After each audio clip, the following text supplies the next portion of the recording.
اور یاد رکھیے جو بھی ہم حوالہ دیتے ہیں نا کتابوں سے, کبھی آپ نے آج تک دیکھا ہے کہ ہم یوٹیوب سے حوالہ دے رہے ہوں کہ یار یہ یوٹیوب پہ ویڈیو دیکھ لو, یہ ہم حوالہ دیں. ہم جب بھی دیتے ہیں حوالہ کس کا دیتے ہیں؟ کتاب کا. تو کتاب پڑھنا بہت ضروری ہے, اور امیر آدمی جو ہے وہ کتاب پڑھتا ہے, اچھا بزنس مین جو ہے وہ کتاب پڑھتا ہے, ٹی وی نہیں دیکھتا. اچھا سبحان بھائی, یہ جو جرمن قوم ہے نا یہ بہت زیادہ کتابیں پڑھتی ہے. اس میں انہیں دیکھ لیں, میں اوبر میں دیکھوں تو کتابیں پڑھ رہے ہوتے ہیں. انڈر گراؤنڈ جو گاڑی ہے یا جو اوپر گاڑی S1 چل رہی ہوتی ہے اس میں بھی کتابیں, بس میں کتابیں, یعنی ہر ٹائم یہ جرمن قوم کتابیں ہی پڑھتی. میں دیکھتا ہوں اکثر لوگوں کو نا, اکثریت کو. جٹ بھائی میری اسٹوڈیم جو ہے وہ جرمن میں ہی ہے, اس لیے میں نے یہ بات کی تھی, نہیں تو میں شاید اس سے نہ بات کر. اگر میں پاکستان سے پڑھا لکھا تو شاید میں یہ بات نہ کرتا. ایڈا بھی نہیں گیا گزرا پاکستان, کنی محبت جا کی نہیں. ویسے یہ بات ہے کہ پاکستان میں بھی کتابیں ہیں, ٹھیک ہے جی, پڑھنے والے ہونے چاہیے. لاکھوں کے حساب سے کتابیں لائبریریوں میں سڑ رہی ہیں, جالے لگے ہوئے ہیں. میں جب غیر احمدیوں کی لائبریری میں جاتا تھا نا, بریلوی, دیوبندی, وہابی, کوئی نہیں میں نے چھوڑا. جو ہمارے گھر میں بھی جتنی کتابیں تھیں, اب ساری دنیا کی کتابیں تو نہیں وہاں ہو سکتی, تو میں جاتا تھا ہر ایک مسجدوں میں لائبریری ہوتی تھی. وہ لائبریری کو پوچھتا تھا مولوی صاحب سے یا جو وہاں بندہ ہوتا تھا کہ بھائی لائبریری تمہاری کدھر ہے؟ ادھر ہے جی. وہ دیکھا تو جالے لگے ہوئے ہیں, وہاں نمازی ہیں, وہاں ہزاروں لاکھوں 26 کروڑ بندہ ہے, لیکن کتاب کو ہاتھ لگانے والا کوئی نہیں. نصاب کی کتاب کوئی نہیں پڑھتا.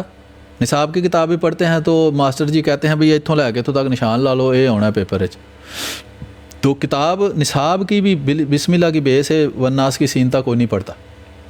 تو وہ کتابیں کس نے پڑھنی ہیں جو لائبریری میں پڑھی ہیں؟ شاذ و نادر ہی کوئی بندہ ہے جو پڑھتا ہے. لیکن جو پڑھے گا اس کا علم زیادہ ہو جائے, اس کو زیادہ معلومات ہوں گی. جیسے میں نے اس دن بھی کہا تھا, دوبارہ میں کہہ دیتا ہوں کہ اگر جماعت احمدیہ کی کتابیں کوئی غیر احمدی پڑھے گا تو جو احمدی کتاب جس نے نہیں پڑھی, جس کا مطالعہ نہیں ہے, وہ اس کے سامنے یا تو چپ رہے گا, غلط باتیں کرنے سے بہتر ہے چپ رہو, یا وہ کیا کرے گا, وہ عجیب و غریب باتیں کرے گا جس کا کوئی سر نہیں ہے, کوئی پاؤں نہیں ہے, کیونکہ اپنا مطالعہ ہی نہیں ہے. اور یہ غلط فہمی پیدا کر دینا جی احمدی کے بچے سے بھی غیر احمدی بات نہیں کر سکتا, یہ درست نہیں ہے. جو بھی آپ کی کتابوں کا, جیسے میں اگر بریلویوں کی کتابوں کا بریلویوں سے زیادہ مطالعہ کر لوں اور بریلوی میرے ساتھ بات کرے, بے شک وہ مولوی ہو, مولوی جو ہوتا ہے نا 7 سال وہ پڑھتا ہے, لیکن اس کا ایک پیٹ نصاب ہوتا ہے, وہ اس نے پڑھا ہوا ہے. میرے پاس ابھی بھی فیس بک پر ویڈیوز موجود ہیں کہ ادھر کل پرسوں بھی ایسے بات ہوئی ہے, 7 سال بندہ پڑھ کے قرآن, حدیث, عربی, منطق, وہ بے شمار علم ہے. میں نے ادھر وہ ساری اکٹھی کی ہوئی ہیں کتابیں, اس کے انڈیکسز بنائے ہوئے ہیں جو درس نظامی میں ساری کتابیں پڑھائی جاتی ہیں. وہ آپ کی سوچ ہے کہ کس قدر علم ان کو پڑھایا جاتا ہے, لیکن ایٹ دی اینڈ جب وہ 7 سال لگا کر باہر نکلتا ہے تو اس کے پاس کچھ بھی نہیں ہوتا. وہ علم جو وہاں اس نے سیکھا ہے نا, وہ پریکٹیکلی جب وہ اس کو پیش کرنے کی کوشش کرتا ہے, اس کے پاس اس موضوع کے متعلق کچھ نہیں ہوتا. اللہ یاری کے پاس بے انتہا علم ہے, عربی زبردست اس کو آتی ہے, فارسی اس کو زبردست آتی ہے, بے انتہا اس کا مطالعہ ہے. اس کا موضوع ہے حضرت عثمان, حضرت عمر, حضرت ابوبکر, حضرت عائشہ, حفصہ کے خلاف کوئی بات کرنا. ختم نبوت اس کا موضوع نہیں ہے, وفات مسیح اس کا موضوع نہیں ہے, نہ اس نے اس پر تحقیق کی ہے, نہ غور کیا ہے, نہ سوچا ہے. وہ کسی پڑھے لکھے احمدی سے جس نے تحقیق کی ہوئی ہے بات کرنے کے قابل ہی نہیں ہے, اس لیے اس کا موضوع ہی نہیں ہے.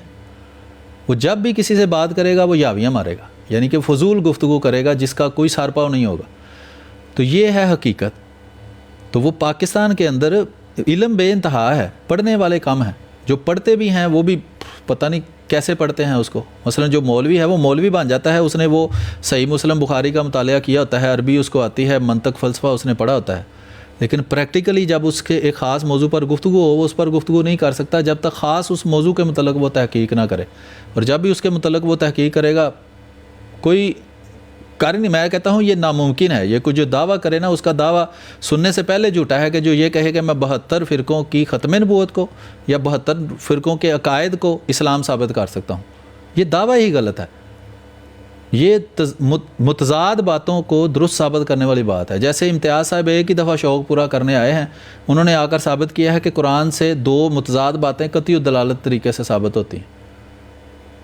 تو یہ عقل, یہ تو استغفر اللہ کرنے کا کام, استغفر اللہ کا کام. ریکارڈڈ بات موجود ہے. میں تو حیران تھا کہ چلو ویسے تو ہمارے کتابیں وہ پڑھتے ہیں, دکھاتے ہیں چھوٹے چھوٹے ٹوٹے کاٹ کر اس کے, ٹھیک ہے وہ اس حد تک ٹھیک ہے، لیکن قرآن سے جب ایک بات کو ثابت کرنا پڑے تو وہ کہتا ہے کہ دو متضاد باتیں ہیں اور وہ قطعی دلالت طریقے سے ثابت ہوتی ہیں. مثال میں آپ کو ایک دیتا ہوں کہ حضرت عیسیٰ علیہ السلام کی حیات و وفات کا مسئلہ ہے. قرآن سے یا تو قطعی دلالت طریقے سے حیات ثابت ہوتی ہے یا وفات ثابت ہوتی ہے، دونوں نہیں ثابت ہو سکتے. اب اگر قرآن سے قطعی دلالت طریقے سے حیات ثابت ہوتی ہے تو اس کا منکر کیا ہونا چاہیے؟ قرآن سے قطعی دلالت طریقے سے ثابت ہے اللہ ایک ہے، اب اس کا منکر کیا ہوگا؟ مسلمان نہیں ہو سکتا. اسی طرح حیات مسیح اگر قرآن سے قطعی دلالت طریقے سے ثابت ہے، اس کے دلائل ایسے قطعی ہیں کہ اس کے علاوہ کچھ نکل ہی نہیں سکتا قرآن سے، تو جو یہ کہے کہ میں حیات مسیح کا قائل نہیں ہوں وہ کیسے مسلمان ہو سکتا ہے؟ اور وہ عقل کا دشمن ہے جو یہ کہتا ہے کہ قرآن سے قطعی دلالت طریقے سے حیات مسیح ثابت ہوتی ہے لیکن اس کا منکر بھی مسلمان ہے. تو پھر سارے قرآن کی بسم اللہ کے بے سے والناس کی سینتا سے جو مرضی ثابت ہوتا رہے اس کا منکر مسلمان ہے. تو یہ اس کو کہتے ہیں کہ رب ڈانگا نہیں ماردا مت مار دیندا ہے کہ تم اگر میرے نہیں بنتے نہ بنو، اپنے تو بنو، عقل کے دشمن تو نہ بنو. کہ اگر میں کہتا ہوں کہ قرآن سے نبوت جاری ثابت ہوتی ہے، میں جاری مانتا ہوں، جو نہیں مانتا وہ حقیقی مسلمان نہیں ہو سکتا.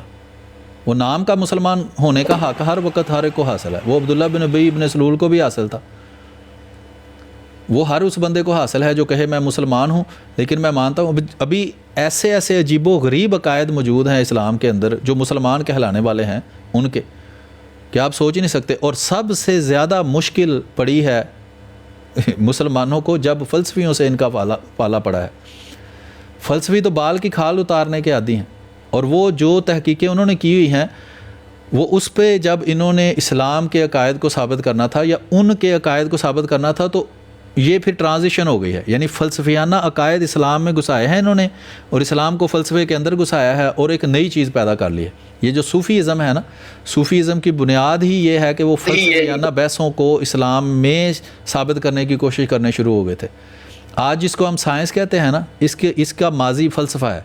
فلسفہ کیا ہے کہ میں نے اپنے دماغ سے سوچنا ہے، میں نے کسی کی بات نہیں ماننی، جو میرے دماغ سے میری تحقیق سے ثابت ہو جائے گا اس کو میں نے ماننا ہے.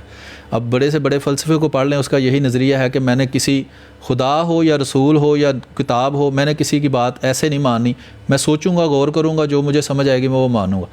اب اس میں عجیب و غریب بحثیں ہیں. مثلا یہ جو ابھی آج کل بحث بڑی مشہور ہوئی ہے، کسی دیوبندی نے جو کی ہے ایک دہریے سے جو ہندوستان میں تھا، جو پہلے مسلمان تھا وہ بعد میں دہریہ ٹائپ بن گیا، تو اس نے عجیب و غریب بحث کی. اب اس پر سارے اپنے اپنے تبصرے کر رہے ہیں. اب اگر آپ اس کو غور سے سنیں تو عام بندہ جو ہے اس کی عقل سے بالکل بالا ہے وہ بحث. فلسفیانہ بحث جو ہے وہ عام بندے کی عقل سے بالکل بالا ہے. مثلا فلسفی یا منطق جو ہے وہ فلسفہ اور منطق دونوں کا اکثر اکٹھا ہی ذکر کیا جاتا ہے. منطق جو ہے وہ عقل کا علم ہے کہ عقل جو ہے وہ کیسے درست طریقے سے استعمال کرنی ہے. تو اس میں ایک بحث ہے کہ کیا کائنات ہمیشہ سے ہے یا اس کی کوئی ابتدا ہے. اس میں انہوں نے ایک اصول بنایا ہے کہ جو چیز ہمیشہ سے ہے وہ ہمیشہ رہے گی، جس چیز کی کوئی ابتدا ہے اس کی کوئی انتہا بھی ہوگی. اب اس بحث میں، اور دوسرا ان کا یہ ہے کہ ایک کاز اینڈ ایفیکٹ ہے کہ ایک مثلا میں ہوں، میں کسی وجہ سے ہوں، میرا والد تھا اس لیے میں ہوں. والد کیوں تھا؟ کیونکہ اس کا بھی والد تھا. وہ کہتے ہیں کہ یہ انفینٹ نہیں ہو سکتا سلسلہ، اس کی کوئی نہ کوئی ابتدا ہونی چاہیے. اگر اس کی ابتدا ہے تو اس کی انتہا بھی ہوگی. اب اس کی اگر ابتدا ہے تو کوئی چیز، اگر میں کسی چیز کو کریٹ کرتا ہوں تو مجھے کس نے کریٹ کیا ہے. اب ایٹ دی اینڈ آپ کو کہیں رکنا پڑے گا. یہ فلسفیوں نے نتیجہ نکالا کہ ہم یہ نہیں کہہ سکتے کہ یہ ان لمیٹڈ سلسلہ ہے اور یہ کبھی شروع ہی نہیں ہوا. وہ کہتے ہیں کہیں سے تو شروع ہوا ہے، کیونکہ کوئی چیز اپنے آپ کو خود کریٹ نہیں کر سکتی. اب ان بحثوں کو جب مسلمانوں کے ساتھ ان کا پالا پڑا ہے، اور یہ سادہ قرآن پڑھو، اس میں لکھا ہے جی آپ نماز پڑھو، وضو اس طرح کرو اور اچھے کام کرو، ثواب کا کام کرو، یہ تو ٹھیک تھا، ایک سادہ سلسلہ چل رہا تھا. جب آپ اپنے آپ میں رہتے ہیں نا، جیسے اب ابھی آپس میں بات کر رہے ہیں اور ایک دوسرے کو ہم تو ساری باتوں کو مانتے ہیں، جو ہم ایک دوسرے کو کچھ بھی منوانا نہیں چاہتے، کیونکہ ہم سارے ایک ہی سوچ کے مالک ہیں. جب ہم مخالف سوچ کے مالک سے بات کریں گے نا، وہ ہم سے پھر ایسے سوال کرے گا جو ہو سکتا ہے ہماری تحقیق میں نہ ہو، پھر ہم اس پر تحقیق کریں گے، اس پر غور کریں گے.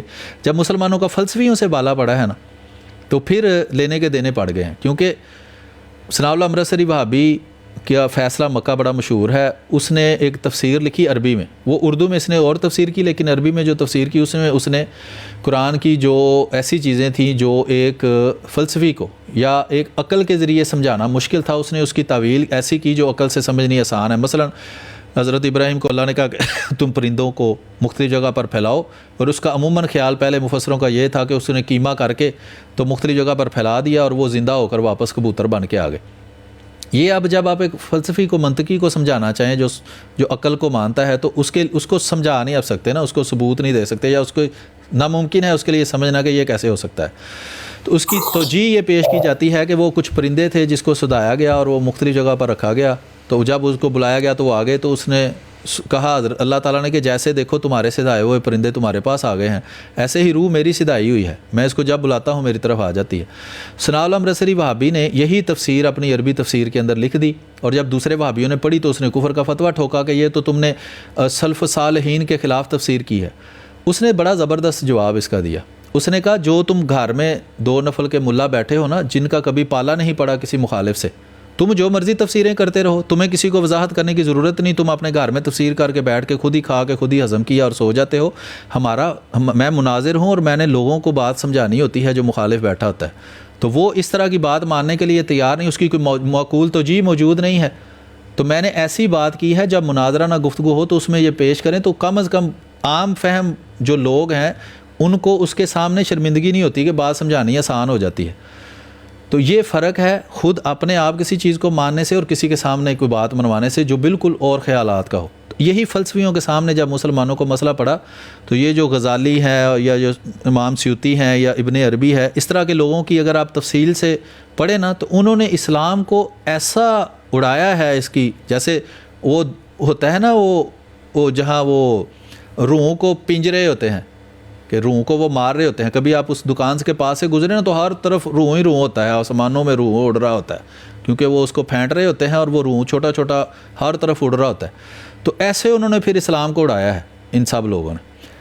وہ عام بندے کو اگر وہ بات پڑھا دو، میں کہتا ہوں کہ 2 لائنیں بھی کسی کو سمجھ نہیں آئیں گی کہ یہ کیا کہنا کیا چاہ رہا ہے، مجھے تو سمجھ نہیں آ رہی کہ یہ کیا کہہ رہا ہے۔ تو وہ کیوں انہوں نے یہ سارا کچھ ان کو کرنا پڑا کہ فلسفے کی بحثیں اتنی باریک تھیں کہ اس میں اب اسلام کو اس فلسفے میں گھسانا جو ہے وہ ناممکن تھا، جب تک اسلام کو بھی اس طرح یہ جو وحدت الوجود کا عقیدہ ہے، یہ بالکل اسی فلسفے، یہ جو فلسفیانہ بحث تھی کہ کائنات کب سے شروع ہوئی ہے، یہ کیسے ہے، خدا کا وجود کیسے ہو سکتا ہے، وہ سیلف ایگزسٹنس کیسے ہو سکتا ہے وغیرہ وغیرہ، تو انہوں نے پھر وہ سارا کچھ جمع نفی کر کے، تو وہ اگر آپ اس کی بحث پڑھیں ابن عربی کی یا ان کی جو فلسفیوں کے ساتھ ان کی ہوئی ہیں، تو عام فہم جو اسلام ہم ادھر قرآن میں سادہ قرآن پڑھو ترجمے کے ساتھ جو آسانی سے سمجھ آ جاتا ہے، تو اگر اس بحث میں چلے جاؤ تو وہ بس وہ عام بندے کو پڑھ کے ایک صفحہ ہی سنا دو تو وہ کہے گا بس بھائی اگر یہ اسلام ہے تو میں پھر پکا مسلمان ہوں، رہنے دو، میں نہیں اس چیز کو سمجھتا۔ وہ کبھی ایک صفحہ میں آپ کو پڑھ کے سناؤں گا کہ یہ ہے فلسفیانہ بحث میں جب بندہ پڑھتا ہے نا، فلسفیوں کے ساتھ جب واسطہ پڑھتا ہے تو یہ وہ پیش کرتا ہے آپ کے سامنے، پھر اس کے نتیجے میں یہ نکل کے آتا ہے باہر۔ سلیم بھائی آپ تو بات کر رہے ہیں نا یہ فلسفیانہ گفتگو، آپ اگر تفسیر ابن کثیر جو کہ ماڈرن زمانے کی ہے، مطلب وہ تو بہت پرانی ہے، ماڈرن زمانے کی تفسیر ابن کثیر جو ہے اس کو آپ پڑھ لیں، فلسفیانہ گفتگو چھوڑ دیں۔ انہوں نے جب عیسائیوں کے ساتھ نارمل بات کریں نا، آپ تو ایک تو آپ چلیں گے ملحدین کے پاس فلسفیانہ گفتگو، انہوں نے جو مذاق اڑایا نا انبیاء کرام کا، جیسے حضرت کیا نام تھا، حضرت یحییٰ علیہ الصلوۃ والسلام کو متعلق جو لکھا ہے، وہ ہم اگر ایک احمدی مسلمان یا ایک مسلمان جو غیرت رکھتا ہے وہ پڑھ لے تو وہ کہتا ہے کہ یہ کس قسم کی اس بندے نے جو ہے وہ اسلام کا جو دھواں، جو وہ کہتے ہیں نا ڈسٹ اڑائی ہے اس کی، جو روح کی آپ کہہ رہے ہیں، وہ آپ سوچ بھی نہیں سکتے۔ تو یہ تفاسیر جو ہے ایسے ہی ہیں ساری، انہوں نے اپنے آپ کو بچانے کے لیے اور اپنے آپ کو جو ہے وہ تفسیر ہے نا، تفسیر سبحان بھائی، تفسیر اپنی طرف سے کچھ نہیں کہتی، یعنی ابن کثیر جو ہے نا وہ کوئی فلسفہ بیان نہیں کر رہا، طبری کوئی فلسفہ بیان نہیں کر رہا، یہ صرف ہے راوی، یعنی یہ روایت بیان کرتے ہیں کہ میں نے ایسے سنا اور میں نے ایسے لکھا، اس نے جو غلط صحیح سنا ہے نا وہ اس نے لکھ دیا ہے۔ مثلا طبری شروع سے پڑھے نا تو اس میں لکھا ہوا ہے کہ حضرت جو تھے نا حضرت آدم علیہ السلام، ان کو حضرت حوا نے شراب پلائی، وہ نشے میں دھوتو ہو گئے تو پھر انہوں نے غلط کام کیا۔ وہ کوئی فلسفہ بیان نہیں کر رہا، اس نے کہیں سے یہ بات سنی اور اس نے لکھ دی. ایک تو بات یہ ہے کہ نمبر ایک کہ اس نے سنی اور لکھ دی. دوسرا یہ ہے کہ بعض جگہ ایسے بھی لگتا ہے کہ اس نے یہ بات لکھ دی, شاید اس نے کہیں سے سنی بھی نہیں, لیکن عین ممکن ہے ہم یہ مثلا یہ جو تبری ہے نا, یا اس طرح کی جو کتابیں ہیں, یا جو آپ کہہ رہے تھے تاریخ, وہ تاریخ نہیں ہے. ابن اسحاق ایک بندہ تھا جس نے سیرت لکھی تھی, نبی اکرم صلی اللہ علیہ وسلم کی سیرت پر ایک کتاب لکھی, اور وہ بھی روایات تھیں. شروع میں جتنی بھی کتابیں نا پہلے 300 سال میں, وہ سب روایات ہیں. یعنی کہ وہ ان کا یہ کہنا تھا لکھنے والے کا کہ میں نے فلاں سے یہ بات سنی اور لکھ دی. اب اس میں فلاں سے بات سننے کے لکھنے کی جو روایت تھی نا, اس میں وہ 90% لکھتا ہی نہیں ہے کہ فلاں سے میں نے بات سنی. یعنی 10% ایسی بات آپ اس میں پڑھیں گے جس میں وہ کہے گا کہ فلانے نے مجھ سے یہ بات بیان کی. 90% وہ کسی کا نام نہیں لیتا, وہ بات بیان کرتا ہے بس کہ یوں ہوا, یوں ہوا, وہ ہوا, وہ ہوا. یہ اسحاق جو ہے نا, ابن اسحاق نے جو کتاب لکھی تھی نا سیرت نبی اکرم صلی اللہ علیہ وسلم, سیرت ابن اسحاق اس کو کہتے ہیں, وہ دنیا میں موجود نہیں ہے.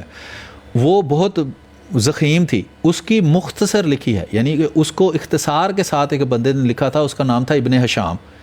وہ سیرت ابن ہشام سیرت ابن اسحاق کا اختصار ہے, وہ دنیا میں موجود ہے. جس حالت میں بھی موجود ہے, اس کا سورس جو بھی ہے وہ ایک الگ تحقیق ہے, لیکن سیرت ابن ہشام ابن اسحاق کی اختصار ہے. جیسا کہ میں نے کہا کہ جو طبقات ابن سعد ہے, ابن سعد خود محقق نہیں تھا, اس نے واقدی کا سارا بیان کیا ہوا, جو بھی اس سے سنا اس نے لکھ دیا ہے.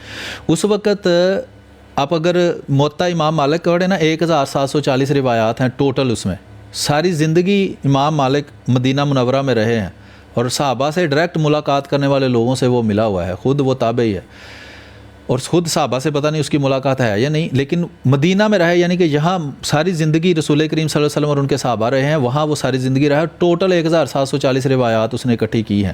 اس میں بھی ایسی روایات آپ کو مل جائیں گی جو لگتا ہے کہ پتہ نہیں کہاں سے اس نے یہ سن لی تھی بات. لیکن امام مالک کی وہ موطا بھی اگر آپ پڑھیں گے نا, تو وہ ہے فقہ, اس کا مضمون ہے فقہ. فقہ کیا ہے کہ دین کیا ہے, یعنی کہ اللہ اور اس کے رسول نے مختلف باتوں کے بارے میں کیا فرمایا ہے. مثلا پاک ہونے کے بارے میں کیا فرمایا ہے, نماز کے بارے میں کیا فرمایا ہے, کاروبار کے بارے میں کیا فرمایا ہے. اس کے اب اگر آپ چیپٹر پڑھیں تو اسی طرح وہ بنے ہوئے ہیں کہ دنیا کے معاملات کے متعلق اللہ کے رسول سے ہمیں کیا پہنچا ہے, یا اللہ کے رسول کے ساتھ لوگ جو تھے ان سے ہمیں کیا پہنچا ہے. وہ موطا امام مالک کا وقت گزرا نا جب, یعنی کہ وہ دیکھیں 93 ہجری میں پیدا ہوئے اور کوئی 180 ہجری کے قریب یا 179 ہجری کے قریب وہ فوت ہو گئے, 80-84 سال کے ہو کے. وہ دور تھا بالکل پہلی صدی ہجری ہے وہ. اس کے بعد اس میں بھی جو موطا امام مالک ہے اس میں اسناد نہیں ملتا, آپ کو پتہ نہیں, اس میں اسناد ہیں لیکن مکمل نہیں ہیں, کامل اسناد نہیں ہیں لیکن اسناد اس میں ہیں. وہی میں کہہ رہا ہوں, کامل نہیں. بہرحال میں یہ عرض کر رہا تھا کہ اب وہ دور ہے امام مالک کا پہلی صدی ہجری کا. اس کے بعد وہ جو طوفان آیا ہے نا یہ روایات بنانے کا, اس کا یہ اثر ہوا ہے کہ امام بخاری کا استاد ہے ابن ابی شیبہ, اس کی جو ہے نا مصنف ابن ابی شیبہ, اس میں 40,000 روایات ہیں. کہ امام مالک جو ساری زندگی مدینہ میں رہا اور ساری زندگی اس کا یہی کام تھا, اس نے تو ٹوٹل 1740 روایات اکٹھی کی. اور امام بخاری تک آتے آتے یہ حال ہو گیا تھا کہ ان کے استاد ابن شیبہ کے پاس 40,000 روایات تھیں.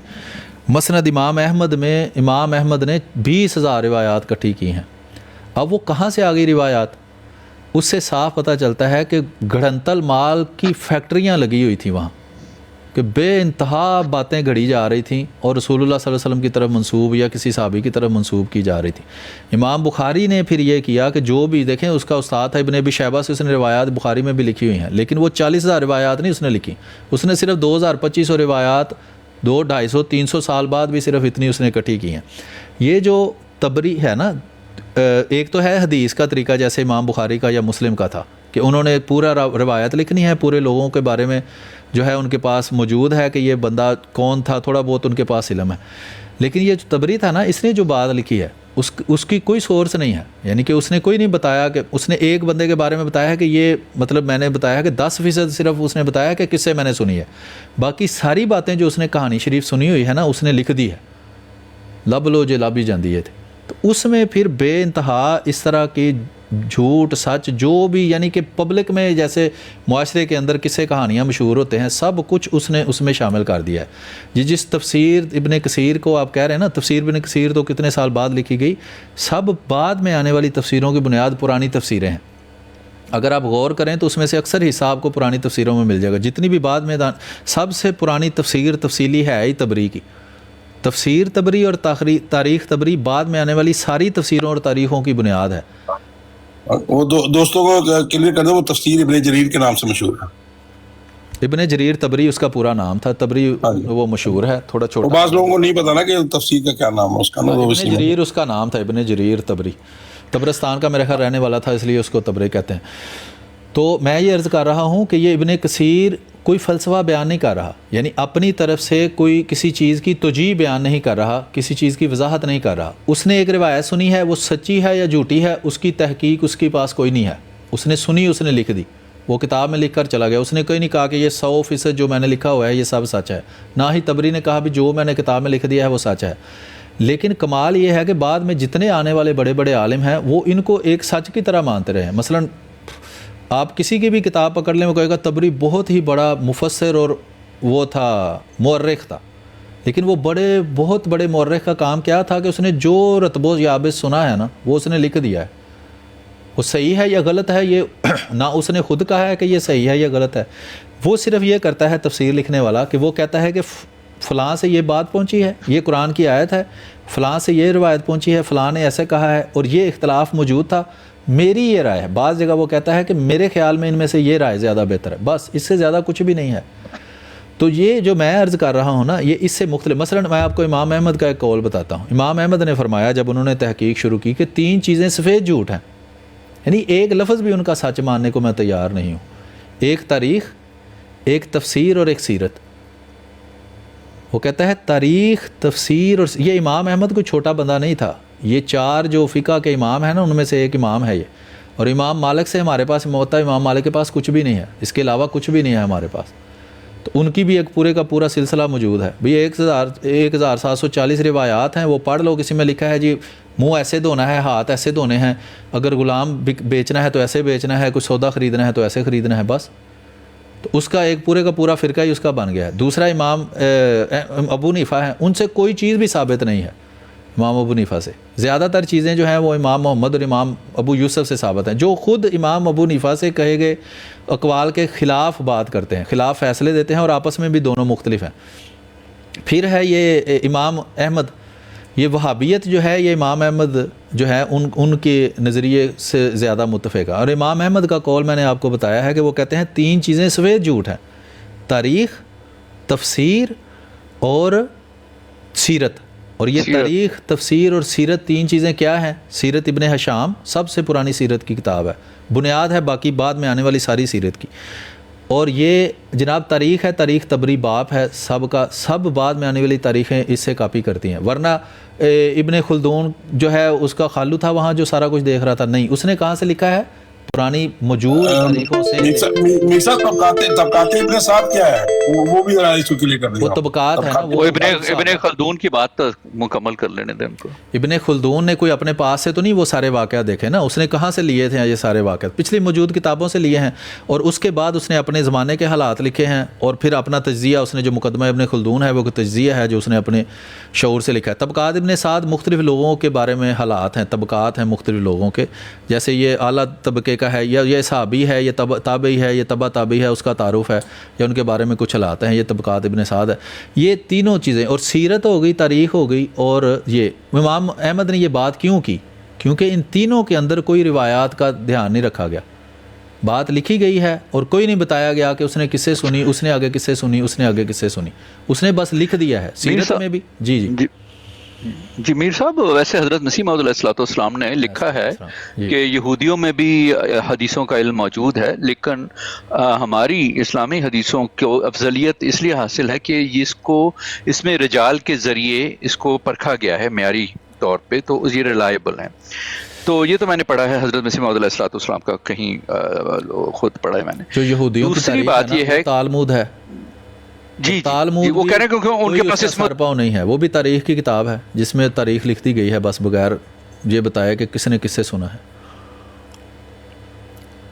دوسرا ان کا مین سورس بائبل ہے، بائبل بھی ایک تاریخ کی کتاب ہے. اور جو یہودیوں کی عبرانی بائبل ہے نا وہ 900 صدی عیسوی 900 سال نبی کریم صلی اللہ علیہ وسلم 900 ہجری میں لکھی گئی ہے، یعنی اس سے پہلے اس کا کوئی سورس ہی موجود نہیں ہے. جو اصل سورس ہے کرسچینٹی کا وہ ہے یونانی بائبل، جس کے پرانے سے حضرت نبی اکرم صلی اللہ علیہ وسلم سے بھی پرانے نسخے ان کے پاس موجود ہیں جو ابھی ملے ہیں، جس سے وہ یہ فیصلہ کرتے ہیں کہ جو بعد میں آنے والے ہیں انہوں نے اضافہ کیا ہوا ہے، کیونکہ جو پرانی ان کے پاس یونانی بائبلیں ملی ہیں ان میں وہ جیسے حضرت عیسیٰ کے آسمان پہ جانے والے واقعات وہاں نہیں لکھے ہوئے.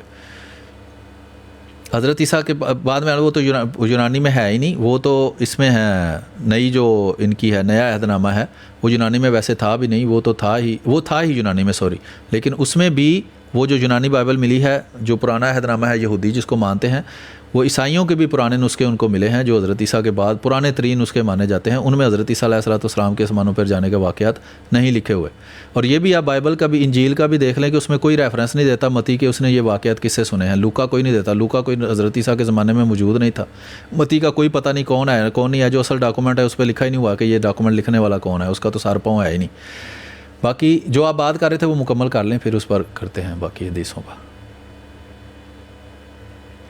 جو حدیثیں ہیں نا وہ میں نے عرض کیا ہے کہ یہ 3 سورس تو آپ کو بتا دیے ہیں جو مین سورس ہیں، ایک تاریخ ہے، ایک تفسیر ہے اور ایک سیرت ہے. یہ تینوں چیزوں میں کوئی دھیان نہیں رکھا گیا کہ کس نے کس سے سنا، کہنے والا کون ہے، لکھنے والے نے لکھ دیا ہے، اس نے کس سے سنا ہے 90% اس میں کوئی پتہ نہیں. اور جس کا اس نے بتایا بھی ہے نا کہ یہ واقعہ میں نے فلانے بندے سے سنا، اس نے فلانے بندے سے سنا، بس یہاں تک ہی ہے. اور طبری خود 300 سال بعد کا ہے، وہ 60 ہجری میں اگر اس کا واقعہ ہو رہا ہے کربلا کا، تو طبری کو کس نے بتایا ہے؟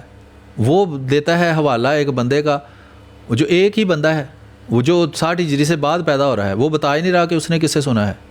وہاں کربلا کے اندر تو جو لوگ تھے وہ تو شہید ہو گئے اکثر، ان میں سے ایک چھوٹا سا بچہ بچ گیا جس کو یہ بعد میں امام انہوں نے بنایا.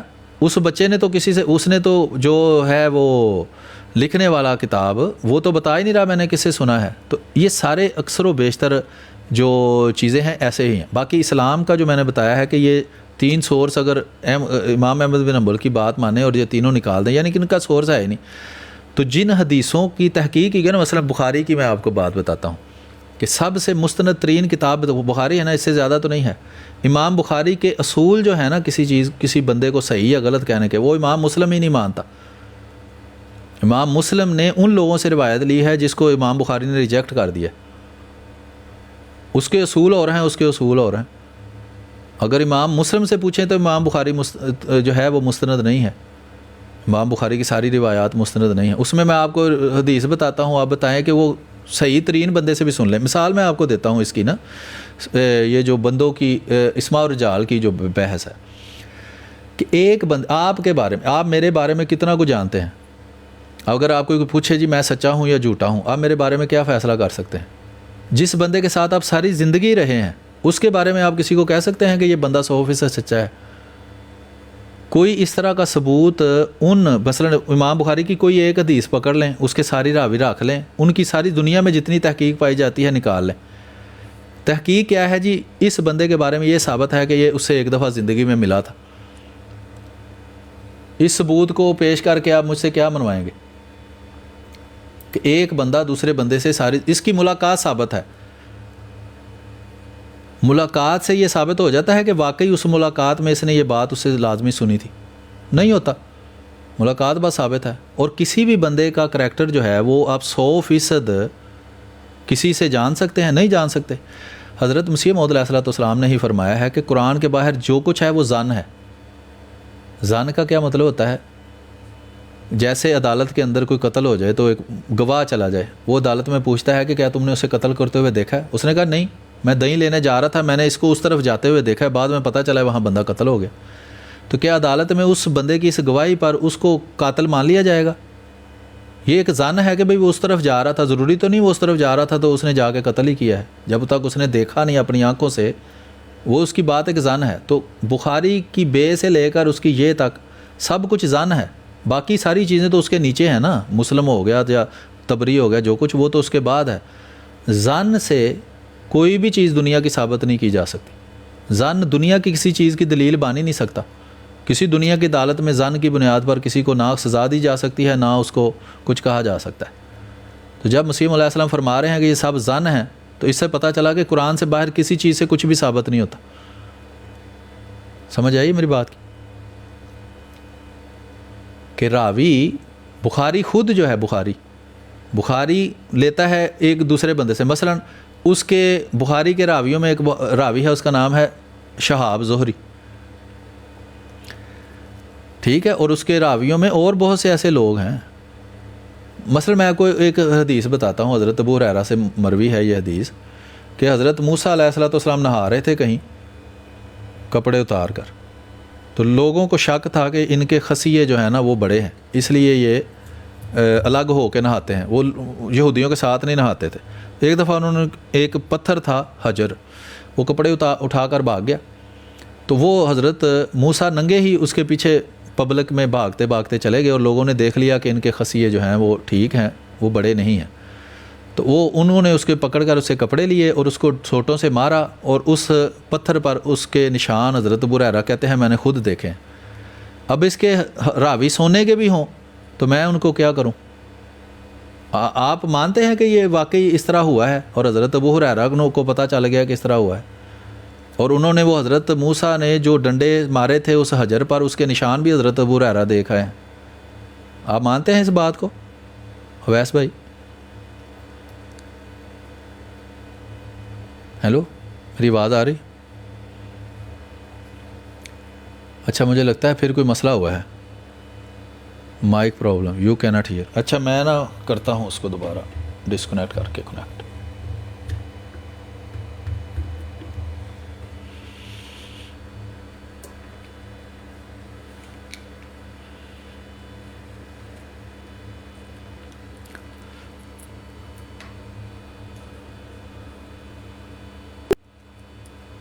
اب ابو ہریرہ رضی اللہ عنہ کا جو فقہ, آپ کی آواز مجھے نہیں آ رہی تھی, اب دوبارہ سے بتائیں.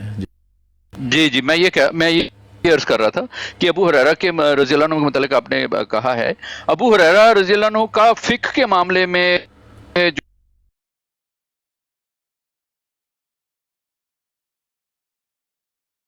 کریکشن کی ہے ایک حدیث کی, جس میں وہ لوگوں وہ جو آیت تھی کہ جس میں نبی علیہ السلام نے فرمایا کہ اس کے مردے کے رونے والے کی وجہ سے اس پہ عذاب ہوتا ہے, اور وہ غلط سمجھے تھے. بعد میں حضرت عائشہ رضی اللہ عنہ نے اس کو جب ان کو پتہ چلا تو انہوں نے کہا اللہ رحم کرے ابو ہریرہ پہ, نبی علیہ السلام کا مطلب یہ نہیں تھا. پھر انہوں نے اس کی کریکٹ تفسیر کی. اور اسی طرح میں آپ بات کر رہے تھے زن کی بنیاد پہ سزا. آپ کو یاد ہوگا حضرت عثمان رضی اللہ عنہ کے دور میں بھی آپ نے نام بھی لیا تھا اس کا, ولید بن عتبہ کا. وہ گورنر کوفہ تھا. جب اس پہ شراب پینے کا جو لگا تھا الزام, اس میں جو 2 گواہ تھے ان میں سے ایک گواہ نے یہ کہا تھا کہ میں نے تو ان کو الٹی کرتے دیکھا ہے. اور وہ جب وہ واپس طلب ہوئے تھے وہاں مدینہ میں جہاں پہ حضرت علی اور یہ جو سب پیشی ہوئی تھی وہاں پہ, تو وہاں پہ جو دوسرا بھی گواہ تھا اس کو بھی نہیں معلوم تھا. یہ ذکر کیا ہے حضرت اپنی اسلام میں اختلافات کے آغاز میں اس میں ذکر کیا اس کا. اور انہوں نے کہا کہ یہ 2 گواہ جو تھے یہ وہاں چشمدید گواہ نہیں تھے, لیکن یہ وہاں پہنچ گئے ان کے خلاف, حضرت ولید بن عتبہ کے خلاف یہ شکایت لے کے. تو اس گواہی کی بیس پہ حضرت عثمان نے وہ حد جاری کر دی تھی, جو پھر بعد میں حضرت جعفر کے بیٹے تھے عبداللہ انہوں نے پوری کی. تو وہ بھی تو دیکھیں نا, وہ بھی تو زن ہی تھا. کیا کہتے ہیں آپ؟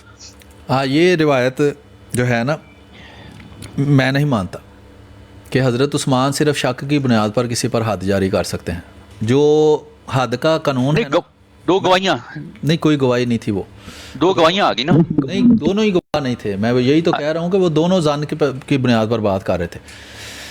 بات یہ ہے کہ حضرت ابو ہریرہ حضرت موسیٰ نے جو ڈنڈے مارے ایک پتھر کو, اس کے نشان دیکھ سکتے ہیں آپ کے خیال میں؟ یہ اس میں فقہ کی بات نہیں ہو رہی, نہ ہی اس میں عقل کی بات ہو رہی ہے, اس میں روایت کی بات ہو رہی ہے. اس میں تو وہ اپنا کوئی فقہی بات نہیں کر رہے نا, اس میں تو وہ کوئی فلسفہ بیان نہیں کر رہے. اس میں تو وہ بات بیان کر رہے ہیں کہ میں نے وہ پتھر دیکھا ہے, اس پر حضرت موسیٰ کی سوٹوں کے نشان دیکھے ہیں. آپ اس بات کو مانتے ہیں کہ ابو ہریرہ نے وہ پتھر دیکھا ہے کہ جس کے اوپر حضرت موسیٰ نے ڈنڈے مارے اور اس پر نشان پڑ گئے ہوئے تھے؟ تو وہ یہ ہے کہ وہ زیادہ انٹیلیجنٹ نہیں تھے, تو اس میں انٹیلیجنس کی بات ہی نہیں. نہیں, یہ انٹیلیجنس کی بات ہی نہیں ہو رہی. دیکھیں اس میں انٹیلیجنس کی کہاں سے بات آ گئی, یہ تو روایت کی بات ہے. آپ کہتے ہیں بھی میں نے دیکھا ہے وہاں ایک خرگوش جس کے 4 کان تھے, اس میں انٹیلیجنس کہاں سے آ گئی؟ آپ ایک بات بیان کر رہے ہیں، اس کو روایت کر رہے ہیں نا، وہ روایت کر رہے ہیں کہ یہ واقعہ ہے حضرت موسیٰ کا، اور میں نے وہ پتھر دیکھا ہے، اس پر سوٹوں کے نشان ابھی بھی موجود ہیں۔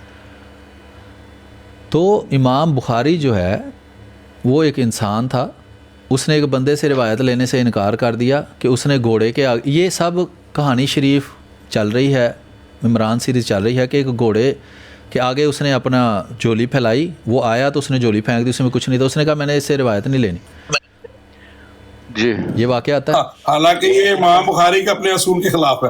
نہیں اس نے روایت نہیں لی، ٹھیک ہے کوئی بات نہیں۔ حضرت ابو ہریرہ کو حضرت عمر نے مال میں خرد برد کرنے کی سزا دی تھی، پتہ ہے آپ کو؟ صحیح روایات میں جی وہ بکریاں جو جی بالکل، انہوں نے عامل بنایا تھا حضرت ابو ہریرہ کو ایک علاقے کا، اور لوگوں نے آ کر بتایا کہ ابو ہریرہ نے بڑا مال اکٹھا کر لیا ہے۔ حضرت عمر نے ان کو بلایا، ان سے پوچھا تمہارے پاس مال کہاں سے آیا ہے؟ انہوں نے کہا میں نے یہ کاروبار کر کے۔ انہوں نے کہا یہاں تو تم روٹیاں مانگ کے لوگوں سے کھایا کرتے تھے، وہاں جا کے تم نے کون سا کاروبار شروع کر دیا؟ سارا مال جو تمہارے پاس ہے بیت المال میں جمع کراؤ، اور آئندہ سے تم عامل نہیں ہو۔ اگر ایک گھوڑے کو دھوکہ دے کر بلانے والے کی روایت لینا حرام ہے تو حضرت ابو ہریرہ سے روایت لینا کیسے حلال ہو گیا؟ جو حضرت عمر کی صحیح روایت کے مطابق سزا جن کو دی گئی ناجائز مال اکٹھا کرنے کی وجہ سے، اگر وہ جائز مال ہوتا تو حضرت عمر کا کیا حق ہے کہ وہ جائز مال حضرت ابو ہریرہ سے واپس لیں؟ سمجھ آ رہی میری بات کی؟ نبی اکرم صلی اللہ علیہ وسلم کے بارے میں حضرت ابو ہریرہ کہتے ہیں کہ میں گیا تو حضرت نبی اکرم صلی اللہ علیہ وسلم کو اللہ نے بتایا کہ جا کر لوگوں کو کہہ دو جو لا الہ الا اللہ کہے وہ بخشا گیا۔ آپ بتانے جا رہے ہیں رستے میں حضرت ابو میرے، انہوں نے پیٹ میں مکہ مارا پہلے تو، اور کہا چلو واپس، اور رسول اللہ کو کہا کہ اگر یہ لوگوں کو بتایا تو وہ بے عمل ہو جائیں گے۔ نبی کریم صلی اللہ علیہ وسلم نے فرمایا تم کون ملے؟ کون راستے میں کون ملے؟ حضرت عمر، حضرت وہ عمر، تو حضرت جابر بن حضرت عبداللہ بن جابر تھے وہاں حضرت پہ۔ عمر، اچھا حضرت جابر مکے نہیں مارتے تھے پیٹ میں، وہ صرف حضرت عمر، نہیں وہ نہیں، حضرت عمر سے ہو سکتا ہے۔ صحیح ہے۔ حضرت عمر نے ان کو منع، ان کو واپس لے گئے رسول اللہ کے پاس، اور رسول اللہ سے کہا کہ اگر یہ بات آپ لوگوں کو بتائیں گے تو لوگ بے عمل ہو جائیں گے۔ رسول اللہ نے منع کر دیا کہ تم لوگوں کو نہ بتانا۔ اب یہ بتا کون رہا ہے ہمیں یہ بات؟ حضرت ابو ہریرہ نہیں، تو انہوں نے مکے جن کو مارے حضرت عمر نے وہ حضرت عبداللہ بن جابر ہوں گے، حضرت ابو ہریرہ، کیونکہ یہ روایت چلیں ابو ہریرہ کو مارے۔ اچھا ٹھیک ہے، اچھا چلیں، کیونکہ میرے علم میں وہ ٹھیک ہے، وہ چیک کر لیتے ہیں، کوئی بات نہیں، مجھے بھی غلطی لگ سکتی ہے، لیکن بنیادی بات جو اس میں سے نکلی، پہلی تو بات کہ کیا اللہ رسول اللہ کو ایک حکم دے کہ یہ جا کے لوگوں کو بتاؤ، اور حضرت عمر کہیں کہ نہ بتاؤ، تو رسول اللہ کس کی مانیں گے؟ حضرت عمر کی، اللہ کی۔ وہ حضرت عمر کے ساتھ کئی دفعہ ایسا ہوا کہ حضرت عمر نے کوئی بات، یہ ہے روایت، جی، اور یہ بالکل بے عقلی کی بات ہے کہ اللہ ایک حکم دے رسول اللہ کو، اور حضرت عمر کے کہنے پر رسول اللہ منع کر دیں کہ تم نے کسی کو نہیں بتانا، اور حضرت ابو ہریرہ اتنے ہوشیار ہیں کہ پھر بھی لوگوں کو بتا رہے ہیں۔ یہ ہو سکتا ہے؟ اس میں کوئی بات، کسی بھی آنکھ کان سے نہیں ملتی، کان ناک سے نہیں ملتا، کہ حضرت عمر کون ہے بھائی؟ جو اللہ کا حکم، قرآن میں اللہ کا حکم ہے کہ اگر تم نے یہ بات جو میں نے تمہیں پہنچائی ہے لوگوں تک نہ پہنچائی تو تم نے رسالت کا کام ہی نہیں کیا، رسالت ہی گئی اس میں، مان لو حدیث کو، قرآن کی آیت ہے ویسے۔ جی تو یہ ممکن ہی نہیں ہے کہ اللہ ایک بات بتائے کہ لوگوں کو بتاؤ، اور حضرت عمر کے کہنے پہ حضرت نبی اکرم صلی اللہ علیہ وسلم بات بتانے سے منع کر دیں، اور حضرت ابو ہریرہ نافرمانی کریں رسول اللہ کی اور پھر بھی لوگوں کو بتا دیں۔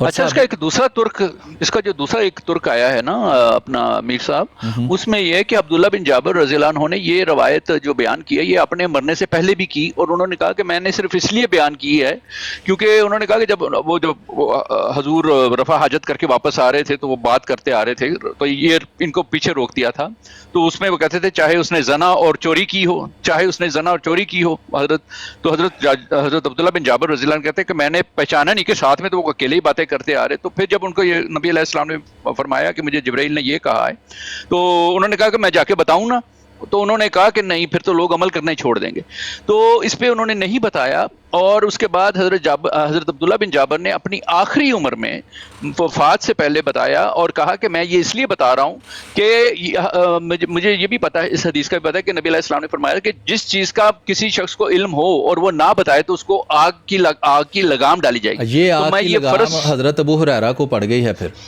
اس کی میں آپ کو ایک صحیح روایت نہیں میں آپ کو صحیح روایت بتاتا ہوں, روایت صحیح ہوگی, اس کی ذمہ داری میری ہے کہ اس پر سارے حکم صحیح کے لگے ہوں گے.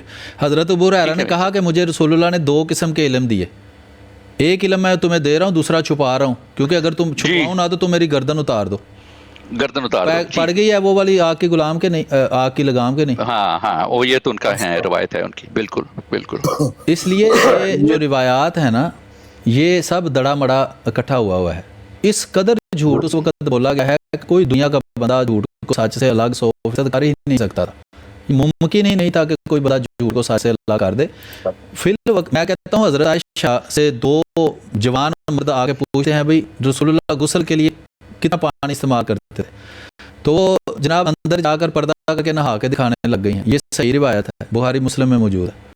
جی ہاں, کوئی عقل باشعور بندہ اس چیز کو ایکسیپٹ کر سکتا ہے کہ آپ سے آ کے میں پوچھتا ہوں, اور وہ پھر ایک عورت ہے جس پر پردے کا حکم ہے, بے شک اس جو مرضی رشتہ دار ہو یا جو مرضی ہو, بھائی پوچھا ہے کہ بے شمار روایات موجود ہے کہ پانی کتنا استعمال ہوتا ہے, رسول اللہ کیسے غسل کرتے تھے, آرام سے بتایا جا سکتا ہے. نہا کے کھانے کی کوئی ضرورت محسوس ہوتی ہے انسان کو نہیں.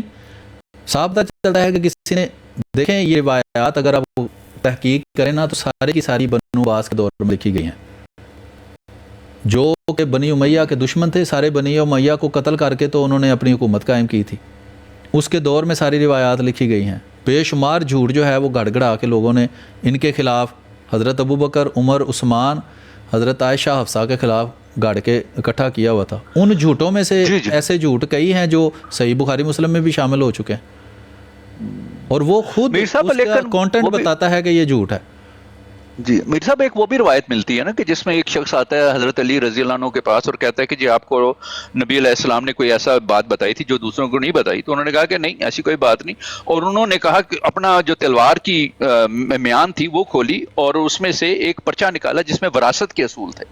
یہ ایک ملتا ہے واقعہ. اور دوسرا ملتا ہے جہاں پہ حضرت ابو ہریرہ رضی اللہ عنہ نے فرمایا کہ مجھ سے زیادہ روایات جو ہیں وہ عبداللہ بن عمر بن عاص رضی اللہ عنہ نے کی ہیں, کیونکہ وہ لکھ لیتے تھے اور میں لکھتا نہیں تھا. تو میں اکثر سوچتا ہوں کہ وہ جو یہ لکھے ہوئے پرچے تھے یا جو بھی تھا وہ ان کا کوئی تذکرہ نہیں ملتا بخاری میں یا کچھ, وہ کہاں گئے؟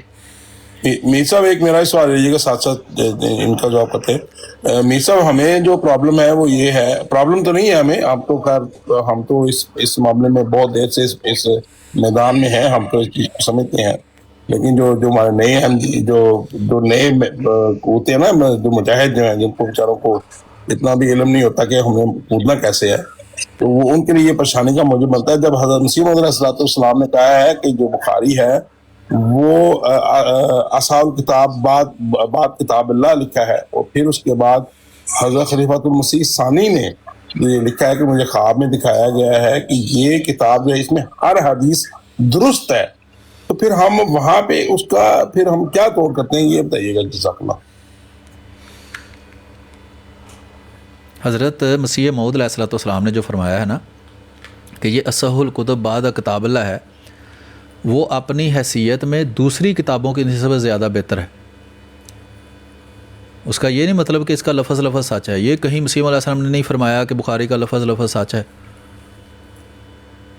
یہ لکھا ہے نہیں وہ بعد کتاب اللہ ہے. اگر یہ ایسے ہی الفاظ موجود ہیں, وہ تو الفاظ بھی پڑھے جا سکتے ہیں, تو وہ تو ایک عموماً ایک تصور ہے نا کہ بعد کتاب اللہ یہ اصح الکتب ہے, یعنی کہ دوسری کتاب. اصح الکتب کا مطلب یہ ہے کہ دوسری کتابوں کی نسبت زیادہ قابل اعتبار ہے, بس. ہاں جی میر صاحب, وہ حضرت مسیح موعود علیہ السلام نے یہ محمد حسین بٹالوی کے جواب میں لکھا ہے, وہ فقہ المسیح کے صفحہ نمبر 13 پہ ہے یہ والی بات, کہ جس میں اس نے دریافت کیا کہ آپ کیا بخاری مسلم کی کسی حدیث کو موضوع سمجھتے ہیں. تو حضرت صاحب نے جواب دیا اس کو کہ میں نے اور وہاں جو لفظ استعمال کیا ہے وہ یہ ہے کہ میں نے ابھی تک کسی حدیث کو, بخاری مسلم کی کسی حدیث کو موضوع قرار نہیں دیا.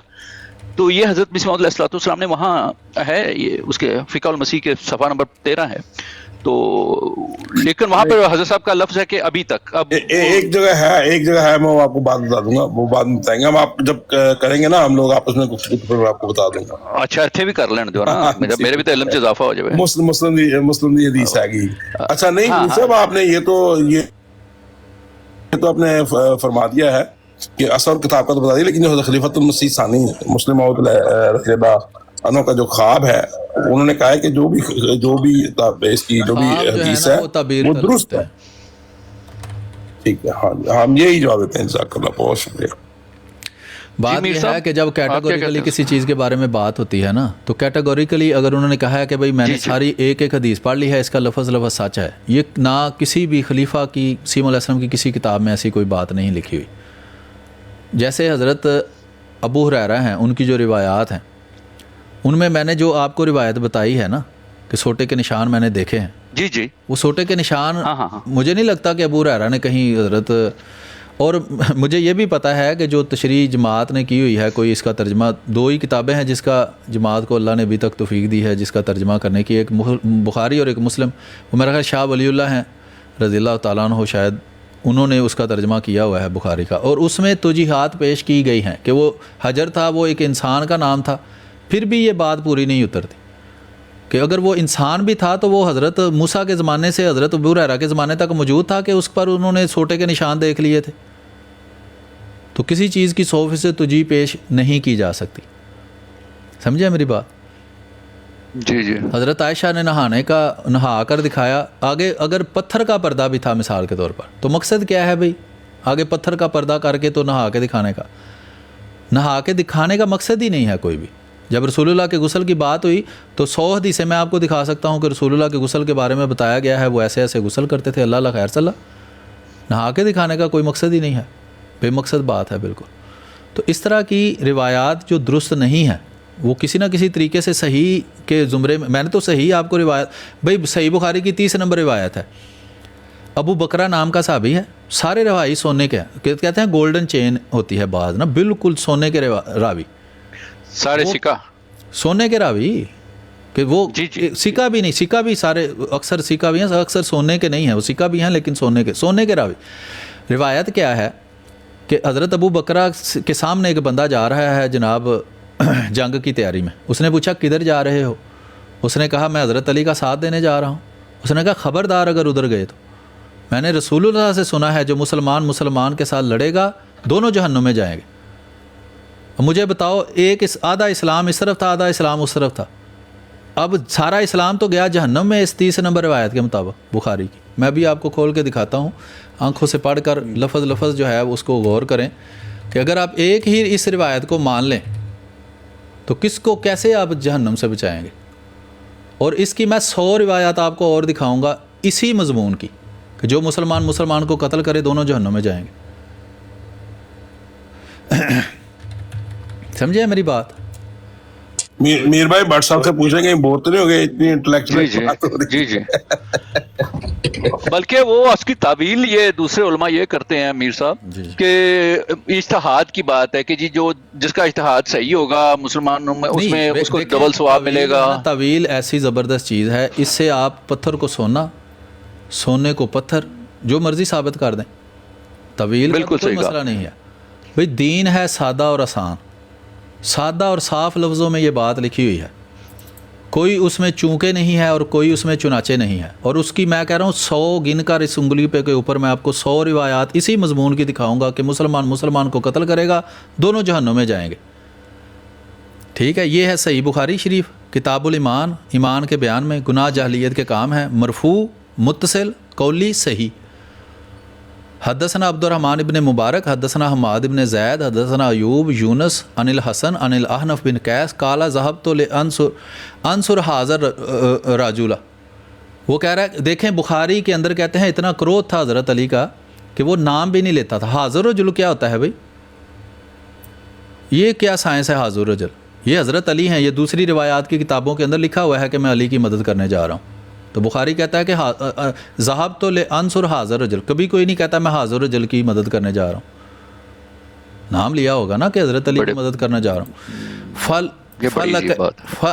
فلقینی ابو بکرہ، تو رستے میں کس سے ملا؟ ابو بکرہ سے. یہ کون کہہ رہا ہے؟ احنف بن قیس، یہ آخری راوی ہے نا. احنف بن قیس قال، احنف بن قیس نے کہا ذهبت لانصر هذا الرجل، میں علی کی مدد کرنے جا رہا ہوں. جب جنگیں ہو رہی تھی مسلمانوں کی آپس میں تو میں علی کی مدد. فلقینی ابو بکرہ، میں ابو بکرہ رضی اللہ تعالیٰ عنہ سے ملا، صحابی سے. فقال اینا تریدو، اس نے کہا کہاں جا رہے ہو؟ کل تو میں نے کہا انصر حاضر، پھر حاضر رجل، میں جا رہا ہوں علی کی مدد کرنے. کالا، تو اس نے کہا ارجع، واپس چلا جا. یہ صحابی کہہ رہا ہے، کوئی مذاق نہیں ہے. ہر صحابی ستارے کی مانند ہے، جس کی پیروی کرو گے جنت میں جاؤ گے. پر جنت جو ہے وہ بھی ضعیف حدیث ہے، وہ بھی ضعیف حدیث ہے. اوہو، جی جی، میں کہہ رہا ہوں کہ جنت تو بہت ہی دور ہے نا، یہ تو صحیح ہے نا، وہ ضعیف ہے. کالا، اس نے کہا، کس نے کہا جی؟ ابو بکرہ رضی اللہ تعالیٰ عنہ صحابی نے کہا ارجع، واپس چلا جا. فإنی سمعت، میں نے خود رسول اللہ سے سنا ہے. تبری کہاں اور وہ کہاں، چھوڑ دے ان کو سب کو. یہ صحیح بخاری ہے اور 30 نمبر روایت. فإنی سمعت رسول اللہ صلی اللہ علیہ وسلم یقول، رسول اللہ نے کہا تھا اذا التقى مسلمان، جب دو مسلمان آپس میں جنگ کریں، بسیفہما، جب تلوار نکال کر دو مسلمان آپس میں لڑیں گے، فالقاتل والمقتول فی النار، کوئی اس میں ابہام نہیں ہے، جتنی مرضی طویلوں کے پردے اس کے اوپر چڑھاؤ، لفظ اس کا اپنے معنی میں واضح ہے. فالقاتل والمقتول فی النار. فقل، تو میں نے کہا یا رسول اللہ، اے اللہ کے رسول. یہ کون کہہ رہا ہے؟ یہ حضرت ابو بکرہ رضی اللہ تعالیٰ عنہ فرما رہے ہیں کہ میں نے پھر رسول اللہ سے پوچھا حاضل قاتل، یہ تو قاتل ہے، ایک نے قتل کیا دوسرا قتل ہو گیا. فما بال المقتول، کہ قاتل گیا جہنم میں، مقتول کیوں جائے گا؟ قال انہ کان حریصا علی قتل صاحبہ، کہ وہ بھی تو اس کو قتل کرنا چاہتا تھا، اگر یہ اس کو قتل نہ کرتا وہ اس کو قتل کر دیتا. اب سارے کے سارے جتنے بھی وہاں لڑے ہیں نا آپس میں، اس حدیث کے مطابق گئے جہنم میں. حدیث اپنے مضمون میں واضح ہے. اور یہ ایک 30 نمبر روایت ہے. اسی بخاری کے اندر میں آپ کو اس مضمون کی 10 اور روایات دکھا سکتا ہوں، کتاب الجہاد، کتاب الفتن میں. اور یہ صحیح حدیث ہے، ان کے بابوں نے سارے نے اس کو صحیح بھائی، بخاری کی 30 نمبر روایت. یہ جو ہے نا جیل میں صاحب حضرت عثمان کو، حضرت عمر کو، حضرت ابو بکر کو، حضرت امیر معاویہ کو، عمر بن عاص کو، مغیرہ بن شعبہ کو بکواس کرنے کے لیے اسی طرح کی روایات پیش کرتا ہے نا، کہ یہ سارے جناب جہنمی ہیں، یہ سارے تو جناب باغی گروہ ہیں، اور یہ ہیں اور وہ ہیں. وہ جو بوتل کے اوپر اس نے لکھے ہوتے ہیں حدیث کا نمبر، تو وہ تو اس کے بعد آتی ہے. وہ کہتا ہے بخاری پڑھو لیکن ساری پڑھو، اور اس میں کوئی بھی آ جاتے ہیں. لکھی ہی حضرت علی کے بارے میں ہے. وہ بندہ جا ہی حضرت علی کی مدد کرنے رہا تھا، اور صحابی کہہ رہا ہے، دوسرے ترک میں آ جاتا ہے. میں کہہ رہا ہوں صحابی، ہاں بالکل ہے ہی، جنگ ہی وہ ہو رہی تھی، اور وہ حضرت علی کی مدد کرنے جانے والے کو کہہ رہا ہے. یہ انف بن قیس کا بہت ذکر ہے، اس میں تبری میں بھی موجود ہے کہ یہ دونوں گروہوں کے پاس گیا، پہلے حضرت علی کے پاس گیا، پھر حضرت عائشہ کے پاس گیا، پھر اپنی قوم کو لے کر الگ ہو گیا.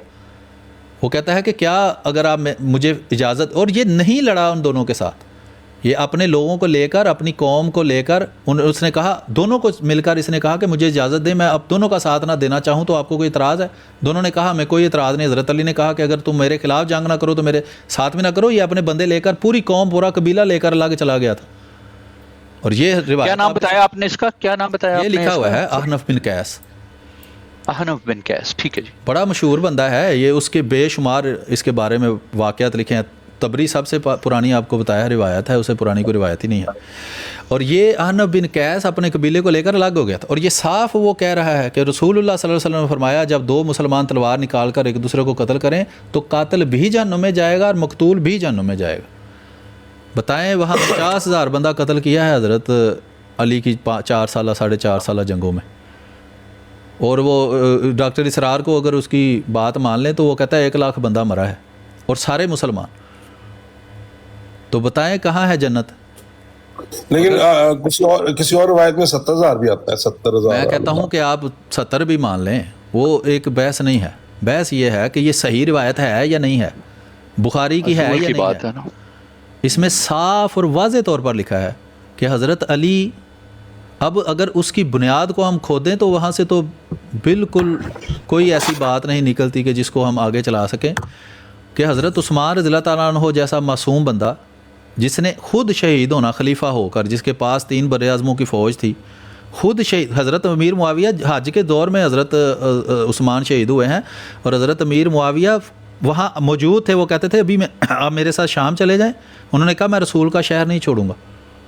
اس قدر یعنی رسول اللہ سے محبت. وہ 3 شرطیں پیش کی تھی انہوں نے. انہوں نے کہا کہ میں اپنی فوج لے آتا ہوں. انہوں نے کہا نہیں، میں مفت میں فوج کو یعنی کہ لوگوں کا مال فوج کو کھلانے کے لیے بھی تیار نہیں ہوں. اور کسی کو اپنے لیے کسی ایک مسلمان کا ایک بوند خطرہ بھی جس نے جو گرانا ہے نا وہ جائز نہیں سمجھا. اس کو ان مردودوں نے جن میں محمد بن ابو بکر صاحب سے آگے تھا شہید کیا. اور پھر ان کی شہادت کے بعد ان قاتلین عثمان نے حضرت علی کو خلیفہ بنایا.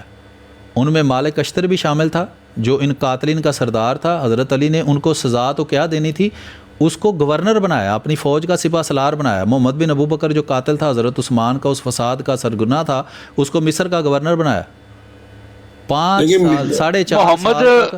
جی جی میر صاحب، محمد بن ابی بکر تو ایک سیکنڈ سبحان اللہ، محمد بن ابی بکر تو جو ہے نا وہ تو چلا گیا تھا نا جب اس نے داڑھی کو ہاتھ پکڑا تھا، چلا گیا تھا. دوسری روایت کے مطابق سب سے پہلے حضرت عثمان کے دوسرے سے نیزہ پکڑ کر ان کی گردن کے اندر نیزہ محمد بن ابو بکر نے مارا تھا. اور اس کی تو 10 روایات موجود ہیں مختلف تاریخ کی کتابوں میں کہ محمد بن ابو بکر قاتل تھا، عمار بن یاسر قاتل تھا، مالک اشتر قاتل تھا، اور وہ عدی بن حاتم قاتل تھا. یہ 4 قاتلوں کے نام تو میں آپ کو 4 کتابوں میں دکھا دیتا ہوں. یہ بخاری میں سبحان اللہ بھائی، میں کمپلیٹ کر لینے دیں ایک میں تھوڑا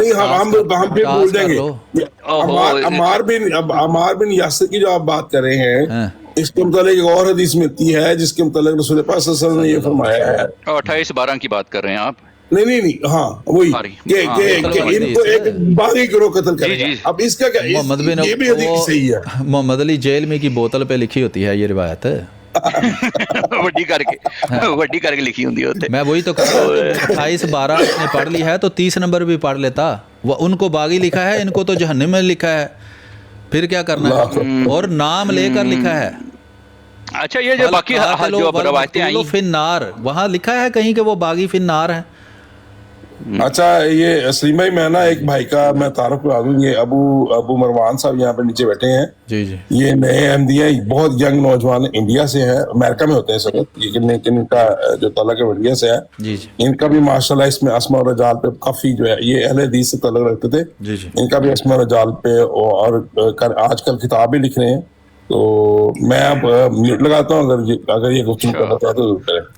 مجھے علم نہیں تھا یہ کتاب بھی لکھ رہے ہیں. جی میر صاحب آپ کچھ کہہ رہے تھے؟ جی سر، میں یہی کہہ رہا تھا کہ یہ جو آپ نے بتایا کہ 3-4 روایات اور جن میں آیا ہے ان کا یہی اس بات کا تذکرہ ہوا ہے کہ وہ محمد بن ابی بکر والا، وہ اہل تشیع کی کتابیں تو نہیں ہیں یا ہمارے ادھر یہ سنیوں کی ہیں؟ مصنف ابن ابی شیبہ میں موجود ہے، طبقات ابن سعد میں موجود ہے، تبری میں موجود ہے، شیعوں کی بھی ایک روایات کی کتاب میں یہ موجود ہے. اچھا ٹھیک ہے جی ٹھیک. ابو مروان بھائی السلام علیکم. جی وعلیکم السلام ورحمۃ اللہ وبرکاتہ. میں یہ بتائیے کہ آپ کون سی کتاب لکھ رہے ہیں سر؟ مجھے تو ابھی پتہ چلا ہے. نہیں میں تو کیا کہتا ہوں، اس پہ جو روافض ہیں اس پہ الزام جو صحابہ پہ لگاتے ہیں اس کے اوپر رد اللہ مفتریات فی حق صحابہ کے نام سے. اچھا ٹھیک ہے. اچھا میرا ایک مائنڈ روسٹر میر سلیم بھائی سے ایک چھوٹا سا سوال ہے. جی بھائی. میر سلیم بھائی، آپ نے ابھی ایک بات بولی کہ جو انجینئر صاحب 2812 والی حدیث پیش کرتے کہ عمار رضی اللہ تعالیٰ عنہ کو باغی گروہ قتل کرے گا. اچھا میں آپ سے کہتا ہوں کہ میں ان باغی گروہ کو خوارج ثابت کرنے کا وہ رکھتا ہوں، کیونکہ مستدرک للحاکم میں 2693 میرے خیال سے 43 میں 53 میں آپ کو حوالہ کھول کے دکھا دوں گا کہ وہ حدیث جو قول ہے وہ اللہ کے رسول صلی اللہ علیہ وسلم کی جو حدیث ہے وہ خوارج کے لیے تھی. وہاں پہ کلیئر کٹ جو باغی کے لیے جن کا استعمال کیا گیا وہ خوارجوں کے لیے استعمال کیا گیا. اور اللہ کے رسول نے خوارجوں کو سمجھ گیا ہوں، وہ ایک فکرے میں آپ نے کہہ دیا بس وہ کافی ہے کہ اس میں لکھا ہے خوارج کے، بس اس کی تفصیلیں بتانے کی ضرورت نہیں ہے، وہ لوگ خود ہی سمجھ جائیں گے.